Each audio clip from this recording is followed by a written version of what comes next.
Shalom, a paz de Cristo, salve Maria Santíssima. Iniciemos nossa celebração da palavra, celebração litúrgica, com o sinal da nossa fé. Em nome do Pai, do Filho e do Espírito Santo.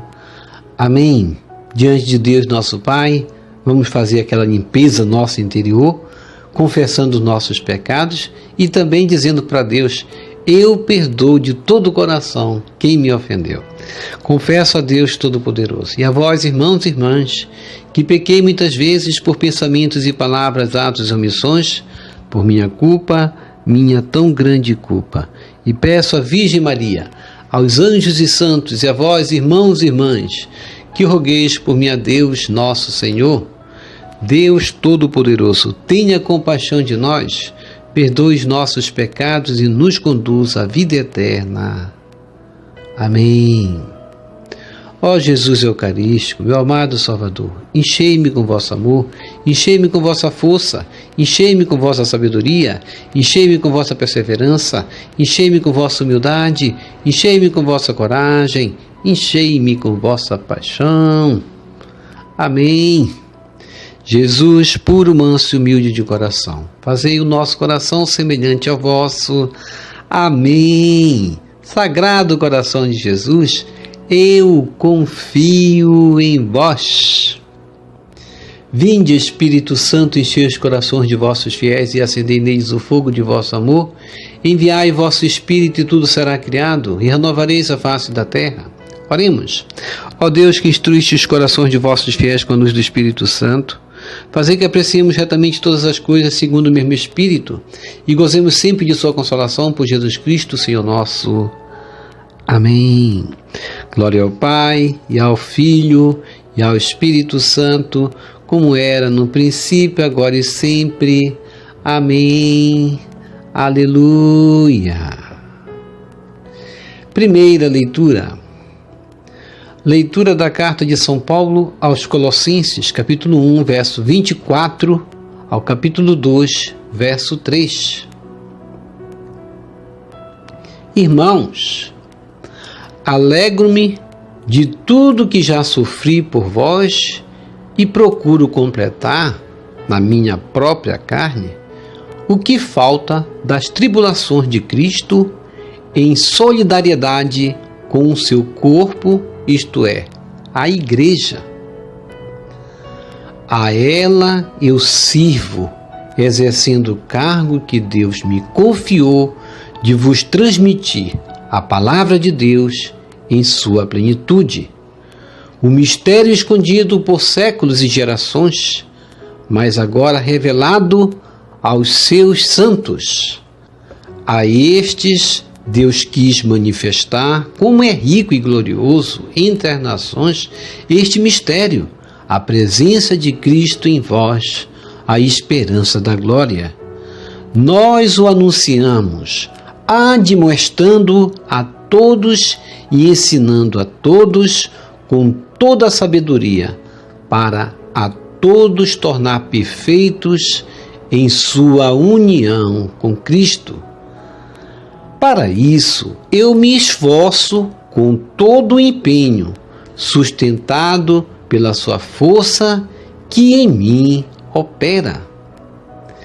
Quero, pois, que saibais que luta difícil sustento por vós, pelos fiéis de Laodiceia e por tantos outros que não me conhecem pessoalmente, para que sejam consolados e se mantenham unidos na caridade, para que eles cheguem a entender profunda e plenamente o mistério de Deus Pai e de Cristo Jesus, no qual estão encerrados todos os tesouros da sabedoria e da ciência.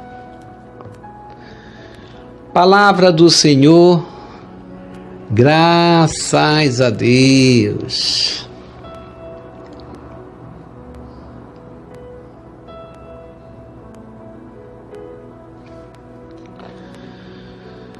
Salmo responsorial, Salmo 61. A minha glória e salvação estão em Deus. Reze comigo. A minha glória e salvação estão em Deus. Só em Deus a minha alma tem repouso, porque dele é que me vem a salvação. Só ele é meu rochedo e salvação, a fortaleza onde encontro segurança. Reze comigo.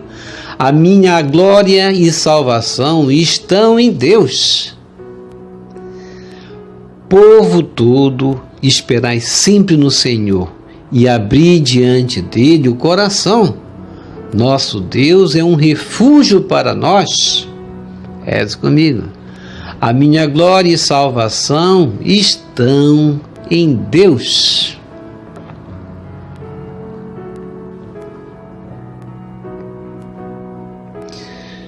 Evangelho segundo Lucas, capítulo 6, versos 6 a 11.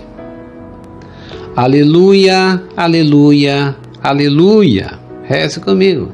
Aleluia, aleluia, aleluia. Minhas ovelhas escutam minha voz. Eu as conheço e elas me seguem. João 10, 27. Proclamação do Evangelho de Jesus Cristo, segundo Lucas. Glória a vós, Senhor. Aconteceu, num dia de sábado, que Jesus entrou na sinagoga e começou a ensinar. Aí havia um homem cuja mão direita era seca. Os mestres da lei e os fariseus o observavam para verem se Jesus iria curá-lo em dia de sábado e assim encontrarem motivo para acusá-lo. Jesus, porém, conhecendo seus pensamentos, disse ao homem da mão seca: levanta-te e fica aqui no meio. Ele se levantou e ficou de pé. Disse-lhes Jesus: eu vos pergunto, o que é permitido fazer no sábado? O bem ou o mal? Salvar uma vida ou deixar que se perca? Então Jesus olhou para todos os que estavam ao seu redor e disse ao homem: estende a tua mão. O homem assim o fez e sua mão ficou curada. Eles ficaram com muita raiva e começaram a discutir entre si sobre o que poderiam fazer contra Jesus. Palavra da salvação. Glória a vós, Senhor. Que as palavras do Santo Evangelho nos purifique e nos perdoe de todos os nossos pecados. Reflexão. Leitura da carta de São Paulo aos Colossenses, capítulo 1, verso 24 ao capítulo 2, verso 3. Paulo fazendo assim uma linda e profunda mensagem sobre o que significa servir a Deus e aos irmãos, quando ele vai dizer: alegro-me de tudo que já sofri por vós. Veja que São Paulo aqui não está assim colocando o sofrimento, tentando se lamentar. Muitas vezes a gente vê pessoas a se lamentar porque sofrem, não é verdade? Aqui Paulo está mostrando que o sofrimento dele é tendo em vista que ele sofre para completar a obra de Deus por aqueles irmãos que precisavam, e ele sofria na própria carne. E justamente, como ele vai dizer, o que falta das tribulações de Cristo em solidariedade com seu corpo, isto é, a igreja. Ele se junta ao sofrimento de Cristo, tendo em vista sofrer. Esse versículo 24 é muito riquíssimo. Jesus sofreu para estabelecer o reino de Deus, e todos que continuam a sua obra devem partilhar os seus sofrimentos. E era o que Paulo tentava falar, era o que Paulo mostrava fazer, que era o mais importante. Certamente Paulo nada pretendia juntar ao valor propriamente redentivo da cruz, a qual nada poderia faltar, mas ele se associa às tribulações de Jesus, isto é, às suas adversidades apostólicas, sofrimentos, tribulações, tudo por causa do reino, como ele vai esclarecer na segunda carta que ele escreveu aos Coríntios, capítulo 1, verso 5, e na carta de Filipenses, capítulo 1, verso 20. Essas tribulações da era messiânica, como também é relatado em Mateus 24, 8, comportam uma medida prevista pelo desígnio de Deus, pelo desígnio divino, que Paulo, como apóstolo dos gentios, dos pagãos, se sente particularmente chamado e obrigado a realizar, a satisfazer, que era a vontade de Deus. E Paulo vai completar dizendo: a ela eu sirvo, a ela a igreja eu sirvo exercendo o cargo que Deus me confiou, de vos transmitir a palavra de Deus em sua plenitude. E isso é o trabalho de Paulo. O mistério escondido por séculos e gerações, como ele vai dizer, mas agora revelado aos seus santos. Esse mistério é o mistério do Cristo Salvador, do Cristo que se fez igreja, e nós assim nos somamos a essa igreja, particularmente ao sofrimento de Cristo, nos associamos justamente uns pelos outros para constituir esse reino onde todos são irmãos. A este Deus quis manifestar como é rico e glorioso entre as nações este mistério. Qual é o mistério? A presença de Cristo no meio de nós, a esperança da glória que Ele nos deixou. Antes, os gentios eram como que excluídos da salvação, então reservada a Israel somente, estavam sem Cristo, estavam sem esperança, conforme a carta de São Paulo escreve também aos Efésios, capítulo 2, verso 12. O propósito, enfim, revelado do desígnio divino, o seu mistério, é chamar todos os povos, inclusive chamar aos gentios. Eles também são chamados à salvação para a glória celestial pela união com Cristo. E Paulo vai dizer: nós o anunciamos, admoestando a todos e ensinando a todos com toda a sabedoria, para a todos tornar perfeitos em união com Cristo. Muito profundo essa teologia de Paulo, essa catequese de Paulo, que justamente a igreja traz para nós hoje, essa catequese paulina. Para isso, Paulo vai dizer: eu me esforço com todo o empenho, sustentado pela sua força que em mim opera. Paulo era um verdadeiro pastor. E aí ele vai exemplificar, explicar também no capítulo 2, versículo 1: quero, pois, que saibais que luta difícil sustento por vós, pelos fiéis de Laodiceia e por tantos outros que não me conhecem pessoalmente, para que sejam consolados e se mantenham unidos na caridade, para que eles cheguem a entender profunda e plenamente o mistério de Deus Pai e de Cristo Jesus, no qual estão encerrados, como ele vai falar, no qual estão encerrados todos os tesouros da sabedoria e da ciência. Isso, nesse versículo 3, está assim ao que é comparável, relativo, referir-se ao mistério que é como que esse iceberg. Cristo, ele se manifesta como Deus se manifesta, mas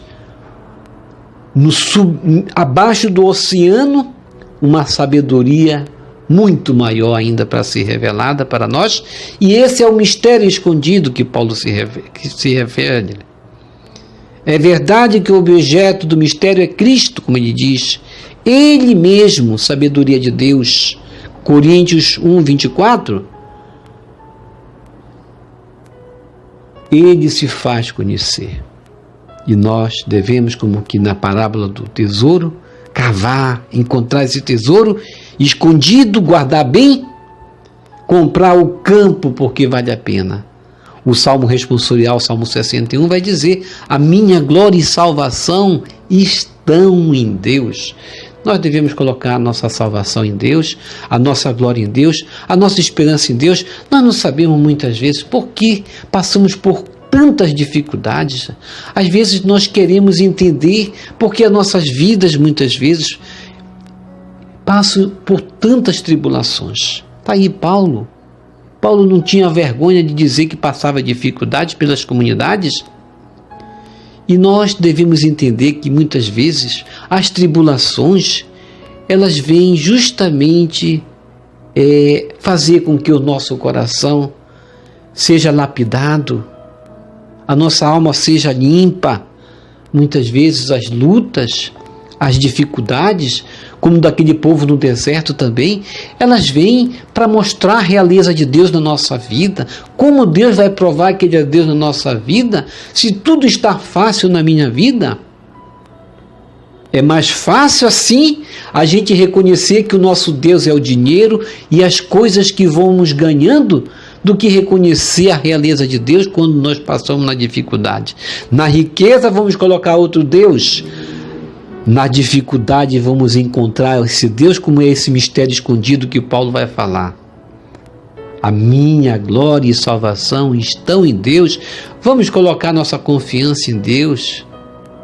Se as coisas não estão indo bem do jeito que nós planejamos, é porque Deus quer se fazer Deus na sua vida, na minha vida. Só em Deus a minha alma tem repouso. Vamos colocar nossa confiança nesse Deus, como disse o Salmo, porque dele é que me vem a salvação, dele que me vem a solução de meus problemas, dele que me vem a vitória. Nosso Deus é um refúgio para todos nós, para mim, para a sua vida. Por isso, vamos dizer mais uma vez, a minha glória e salvação estão em Deus. E Lucas hoje, capítulo 6, verso de 6 a 11, que momento lindo, quando aconteceu no dia de sábado. Vamos lembrar novamente o dia de sábado, porque no evangelho de ontem, os fariseus vão perguntar por que os discípulos estavam a comer no dia de sábado na plantação, tirando as espigas. E agora, no dia de sábado de novo, Jesus vai ser confrontado na sinagoga com os doutores da lei. E ali havia um homem cuja mão direita estava seca, era seca. Aí volta a questão da observância da lei do sábado. Desta vez, na sinagoga, enquanto Jesus ensinava, os mestres da lei e os fariseus o observavam para verem se Jesus iria curá-lo em dia de sábado e assim encontrarem o motivo para acusá-lo. E aí os doutores da lei e fariseus, assim, para terem motivo de sua condenação, vão colocar essa dificuldade para Jesus naquele momento, que Jesus, sabendo, conhecendo os seus pensamentos, vai dizer ao homem da mão seca: levanta-te e fica aqui no meio. Veja essa palavra forte aí, levanta-te e fica aqui no meio. Jesus vai tirar aquele que estava na margem, daquele que era considerado amaldiçoado, porque o doente era considerado amaldiçoado, ele vai mandar levantar. Isso significa dignidade, devolver a dignidade para o ser humano. E ali, não importava se era dia de sábado, portanto ele vai se levantar, vai ficar de pé. Isso é sinal de restituição da dignidade daquele homem que havia perdido. E o benefício aí, em favor de um homem com a mão paralisada, vai se sobrepor à lei do sábado. Por isso Jesus vai perguntar: é permitido fazer no sábado o bem ou o mal? Salvar uma vida ou deixar que se perca? Alguém devia ter respondido, não é verdade? Alguém devia ter dito: acho que fazer o bem é permitido, sim, porque Deus faz o bem todos os dias. Quando é que Deus deixa de fazer um bem para nós? Quando foi que Deus nos negou um bem porque era num sábado? Então Jesus olhou para todos os que estavam ao seu redor e vai dizer ao homem: estende a tua mão. O homem assim o fez e sua mão ficou curada. Com certeza, o povo mais simples e humilde, a quem o Pai revela seus segredos, como Lucas 10, 21, sabia responder: tudo que é bom glorifica a Deus, porque aquele povo glorificava a Deus quando viu os sinais. Mas os doutores da lei e fariseus se encheram de raiva, de inveja, buscam na verdade da palavra motivos para eliminar Jesus. Eles ficavam com muita raiva, começaram a discutir entre si sobre o que poderia fazer contra Jesus. Ao curar esse enfermo, Jesus reafirma sua posição tomada anteriormente. Diante da negativa da lei, a dignidade do homem é mais importante. Cabe-nos aprofundar nossos conhecimentos a respeito de Cristo, a fim de nos tornarmos perfeitos em nossa união com Ele. Aprendamos, portanto, a pôr o cuidado com a vida no centro de nossas preocupações, como nos pede o Evangelho, como nos pede também os ensinamentos que Paulo colocou hoje acerca da igreja. E assim, vamos nos questionar: como tenho colocado Deus na minha vida? Como tenho vivenciado os mandamentos de Deus? É olhando com misericórdia para aquele que necessita? Ou buscando subjugar o homem pela lei, como faziam os fariseus? Senhor Jesus, o ser humano é mesmo estranho. Como podem os fariseus ficar com raiva porque em dia de sábado fizeste o bem, curando a mão paralisada de um homem? Concede-nos, ó Mestre, sabedoria, espírito de compaixão pelas pessoas, abertura de coração para compreender teus ensinamentos e praticá-los. A lei do amor é mais importante. Amém. Vamos receber Jesus presente na Eucaristia de forma espiritual, rezando a oração Hóstia Celestial. Ó hóstia celestial, enche meu corpo com o alimento de que necessito, preenche minha alma com a presença divina de Jesus Cristo, dai-me a graça de cumprir a santa vontade de Deus, enche-me com a paz e a calma que vem da vossa santa presença. Nunca me deixe duvidar da vossa presença na Eucaristia. Ajude-me a aceitá-lo em corpo e alma, e que pela Santa Eucaristia, as graças derramadas sobre mim, ajude-me a proclamar a glória de nosso Senhor Jesus Cristo. Purifica meu coração. Quando eu receber o grande dom da Sagrada Eucaristia, que a minha alma se abra e se santifique. Concede-me as graças e favores que concedes para todos os filhos de Deus, e concede-me a imunidade do fogo do purgatório. Amém. Amém e amém. Já rezou as laudes hoje? Vamos rezar aqui as laudes, abrir a Bíblia, continuar rezando os salmos, os hinos, os cânticos. Vamos glorificar a Deus, fazer como os simples e os humildes faziam, e não fazer como os fariseus, que ficavam somente ali a resmungar, a ranger os dentes contra o Mestre, porque não compreendiam o projeto de Deus, que é o amor. E vamos buscar entender o projeto de Deus pelo amor, porque o projeto de Deus se inicia pelo ato de humildade, de reconhecermos que somos falhos, que o outro necessita do nosso perdão, de nossa compreensão. Obrigado por sua preciosa participação. Deixa aqui embaixo seu like, inscreva-se, toque no sino das notificações, compartilhe esse vídeo com as suas redes sociais, com seus queridos, com seus amigos. Deixe os seus comentários para nós rezarmos por você, pela sua santificação e pela sua conversão. E que o Senhor nos abençoe a todos. Shalom, a paz de Cristo. Salve Maria Santíssima.